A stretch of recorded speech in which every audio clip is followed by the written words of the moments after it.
ఆహ్, జ ఇప్పుడు జగన్మోహన్ రెడ్డి అధికారంలోకి రాకముందు నేను అధికారంలోకి వస్తే పోలీసులకి సెలవులు ఇస్తానన్నారు. పాదయాత్ర చేస్తున్నటువంటి సందర్భంలో. పోలీసుల సంఖ్యను పెంచుతానన్నారు. అది నమ్మి పల్లె ప్రాంతాల్లో ఓట్లేశారు. డీఎస్సీ ఇస్తానన్నారు. అందుకని టీచర్‌కి సంబంధించినటువంటి అభ్యర్థులు పల్లె ప్రాంతాల్లో ఉన్న బీఈడీ కోరుకునేటటువంటోళ్ళు, ఇటు వీళ్ళు చాలా ప్రయత్నించారు. జగన్ నాడు 19లో భారీ విజయం సాధ్యమైంది. అందుకే. తీరా చూస్తే ఇవి అస్సలు పట్టించుకోలే.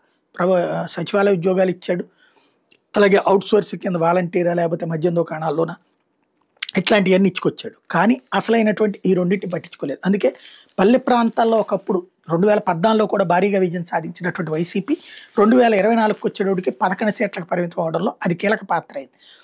అయితే ఆనాడు జగన్ ప్రభుత్వం దిగిపోయాక వచ్చినటువంటి బాబు ప్రభుత్వం అప్పుడు జగన్ నోటిఫికేషన్స్ ఇచ్చి చివరిలో ఆగిపోయినటువంటి కానిస్టేబుల్ రిక్రూట్మెంట్స్ ఒక 6,000 అట్లాగే 6,000 అన్నటువంటి జగన్ టీచర్ ఉద్యోగాలు లేదు 16,000 అని వీళ్ళు 16,000 దాకా భర్తీ చేశారు.